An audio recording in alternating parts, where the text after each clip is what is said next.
Alrighty, this video will just be a quick overview of how we can install JSPM, use it to install modules, some of the things to look out for, and, well, how to bundle it for production. It's all pretty straightforward, and our project is mostly set up for use in JSPM. So there's not going to be a whole lot to talk about here, but again, I do want to at least introduce you guys to this. So I'm in my example project that you guys can grab from the source code of this series. And I have done my npm install, and I just launched code. The first thing I'm going to do is I'm going to take my source scripts and I'm going to replace it with the public scripts. So I'm just going to drop it over here and replace. And the reason for that is because JSPM is going to handle all of the transpiling for me, as well as handling all of the module loading. So we just need to have all of our scripts publicly accessible, and we should be good to go. Now, we need to install it. So like Gulp, JSPM can be installed globally, but then use a local version. So we're going to install it locally and globally. So let's do it globally first. We'll do npm install jspm-cli save, or not save, -g. And this, well, I didn't mean to do -cli, I just meant to do JSPM.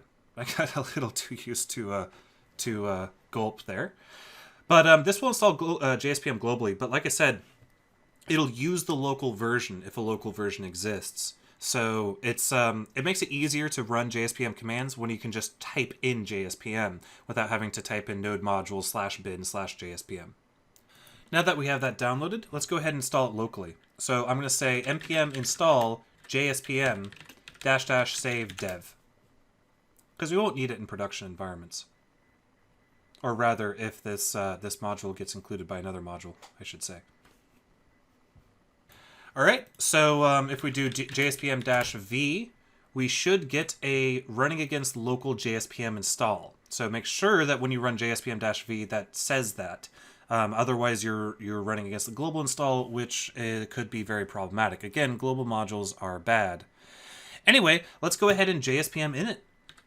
So JSPM is a package manager, just like npm is, and just like Bower is. So we're going to use the init command to initialize a JSPM configuration file.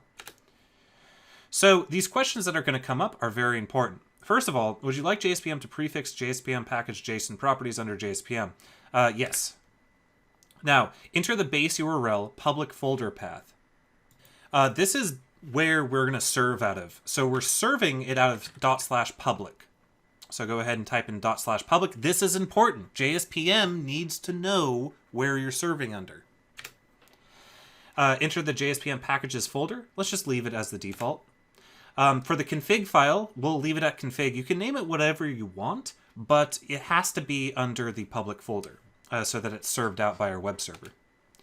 Configuration doesn't exist. Nope, it doesn't. And then enter client base URL. So that's where our public folder is hosted, I guess, relative. So for example, if we had a root folder that's served out by a web server, but then we want JSPM to be installed in a inner folder of that, we would specify that here. But because the public folder is the root of our application, we'll just leave it as /. Now, do you want to use a transpiler? JSPM can work with transpilers. It can actually go out and perform the transpilation using Babel, Tracr, or TypeScript. And we want to use a transpiler here. Now, you might say no in the case that you use a Gulp watch task to invoke Babel internally and then output your compiled JavaScript files into your public directory. That's what we did with require.js, but I'm not doing it here. I kind of want to show you guys that you can use JSPM in development to do your transpilation. Now it's going to ask us which one we want to use. We're going to leave it as the default as Babel, and then it's going to go ahead and do its thing. So it's going to create the config file, and then it's going to pull down a bunch of polyfills and other internal modules that it needs to work. And it was downloaded successfully. So now, if we open up our public folder, we now have this config.js file. So in order to use System.js, we need to, again, do two steps, just like what we did before. We need to import System.js, then we need to import a config file. And this config file, what's interesting about it is this map. Now, the map basically tells JSPM, okay, so you want Babel? You want to load a Babel? Well, it's under npm Babel core. Where is npm? Npm is under JSPM packages npm.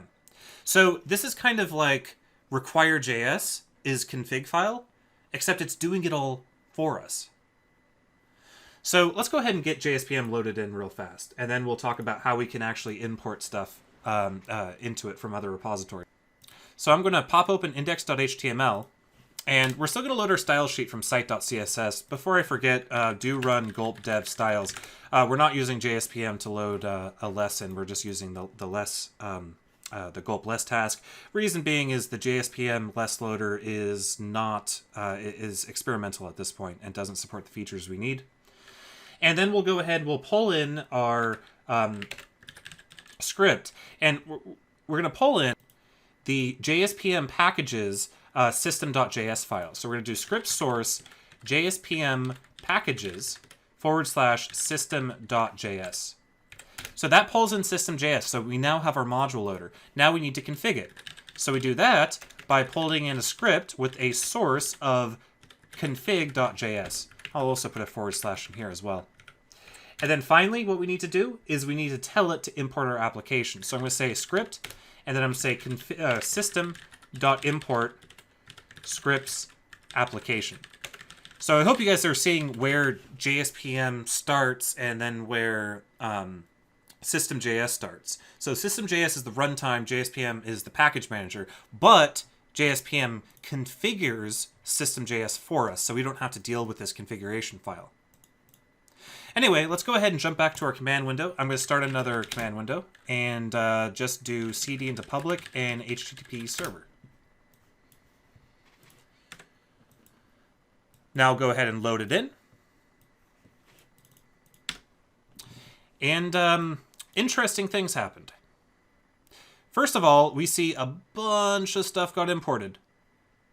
So we know our application got hit, but then we see jQuery.js and jQueryUI.js have not been imported. So therefore, we don't have those installed yet. But you do notice it did import all of our other JS files, which indicates that indeed it's transpiling correctly. So let's go ahead and install those. So there's a few ways you can install things, but generally speaking, if there's a package in the JSPM registry, you just have to use its common name. So I can say JSPM install, and let's install Lodash and see what happens when we do that. So notice how it's grabbing npm Lodash. So it's actually grabbing the npm package Lodash from npm itself. There's nothing special going on here. It's literally just pulling it from npm. But what's interesting that happened, though, is our config.js has been modified. This Lodash entry appears now. And this Lodash entry tells npm, or rather System.js, where to load the Lodash library from. So it's going to load it from JSPM packages, npm, and it's going to load it from Lodash at 3.10.1. And then it's going to load the index.js file out of that. So there's no magic going on. Unlike Webpack and Browserify, which has access to the file system and can go out and do the path resolution to find your modules out of your Node modules folder, JSPM has to tell System.js where all these modules are located. But it's better than require.js because you don't have to manually specify it. Furthermore, if we hop into package.json, we can see that there's a JSPM item that's been added. And we notice that inside of it, we have a dependencies, and our dependencies are right now just Lodash. So that's a really important thing to understand here. Our actual JSPM dependencies are handled in this dependencies folder here. So we can take this JSPM packages and just delete it and respawn it by doing JSPM install, just like you can do with our npm packages. So that's where our dependencies are stored. But again, our dependencies have to be also listed in our map. Otherwise, how does a browser know where a file on our file system is? Anyway, so that was Lodash. Let's go ahead and grab jQuery and jQuery UI. So JSPM install jQuery UI. Whoops. JSPM, not JPSM. So you see that's grabbing jQuery from GitHub. It's also grabbing jQuery UI from GitHub as well. So if we come back here and hit refresh, it worked. Now our styles aren't loaded for jQuery UI, but we can fix that. We can just hop over into index.html, or we could alternatively use a loader from JSPM itself if we wanted to. Or we could just reach into JSPM packages if we wanted to and just grab under GitHub, components, jQuery UI, themes, and all that fun stuff. So link rel is style sheet, href is JSPM. If you do this, you might want to lock down the version number that you got so it doesn't change. GitHub, components, jQuery UI at 1.11.4 / themes, UI darkness, jQuery-UI.css. And hopefully that worked, and it did. So now if we come in here and hit refresh, we can see that our styles were indeed loaded. I suppose we could go ahead and grab the CSS plugin just to show you guys how we can use plugins with JSPM. So it's actually very simple and straightforward. So I'll go ahead and nuke this style sheet, and I'll come back here, and I'm simply going to say JSPM install CSS save. We'll just do -save so we have it during runtime, I suppose.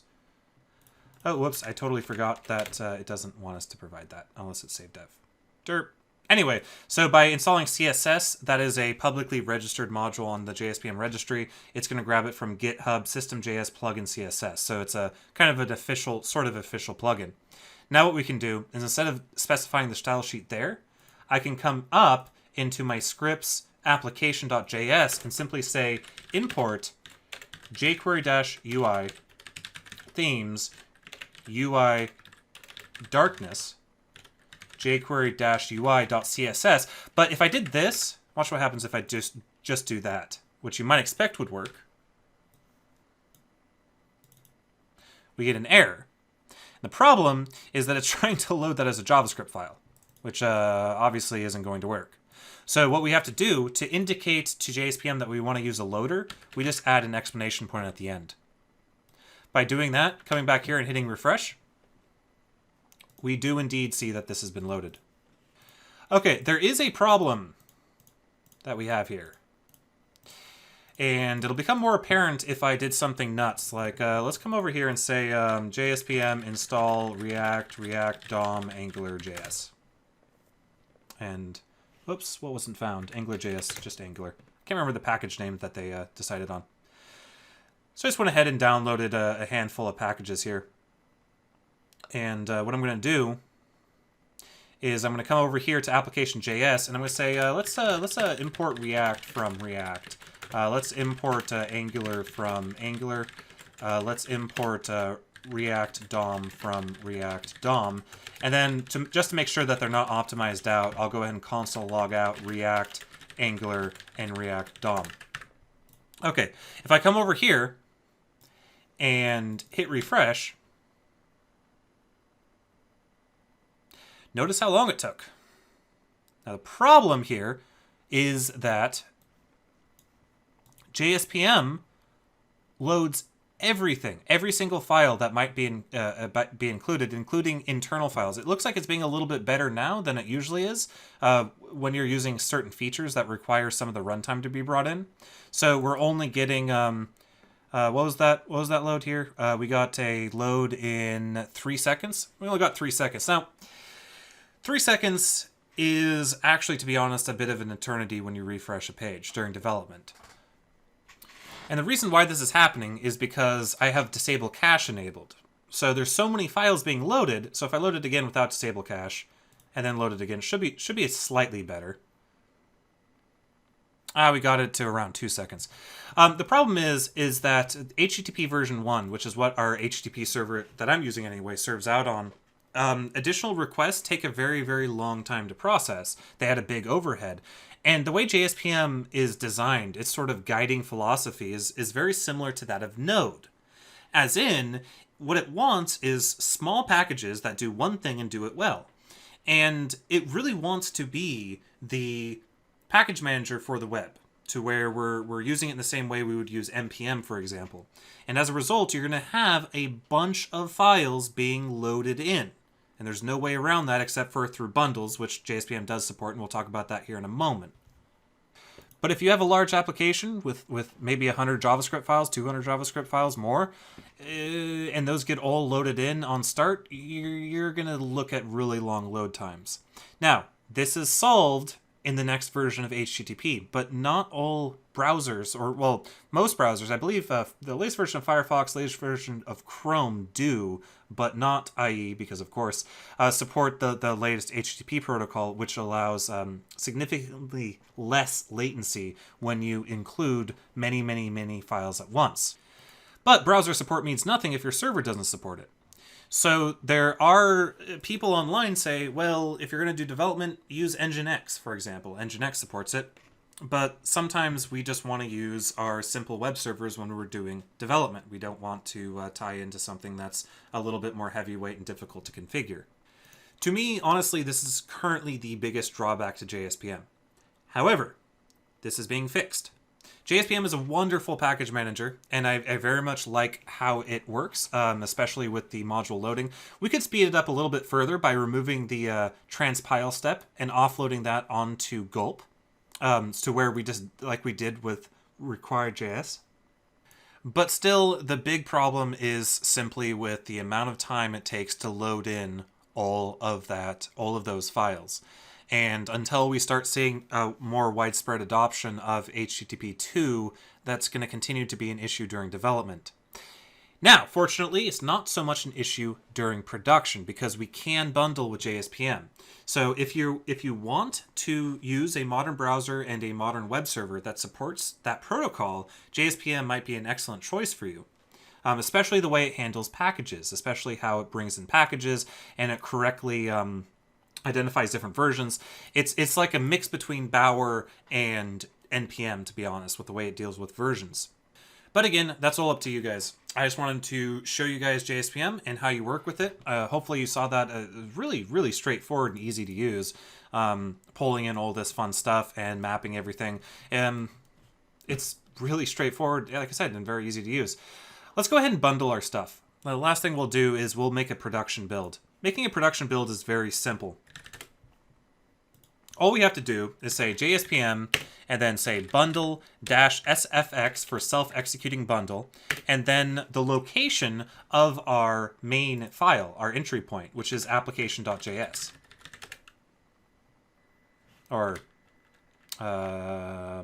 scripts application.js. I always forget what this path is relative to. It's relative to the base URL.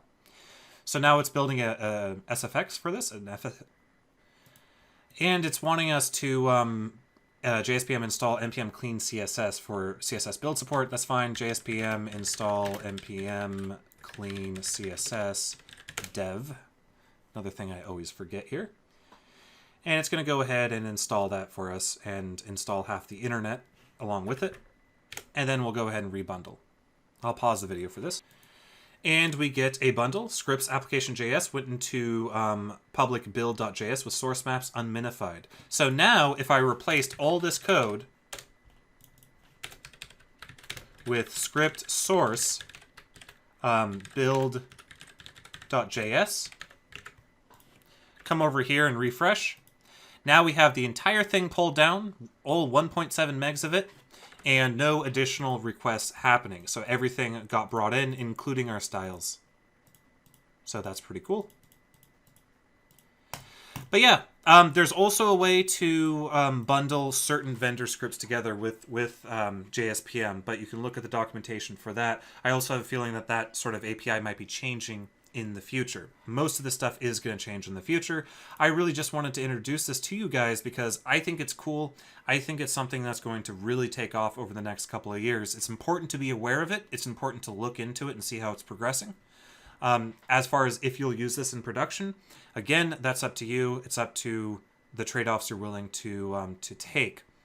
Of course, with the knowledge of Browserify, require.js, and Webpack, yet another module loader isn't really that a difficult thing to kind of wrap your head around. since practically all do the same thing, except for the fact JSPM also does package management. But that's all I wanted to say about JSPM, and we'll see you guys in the next video.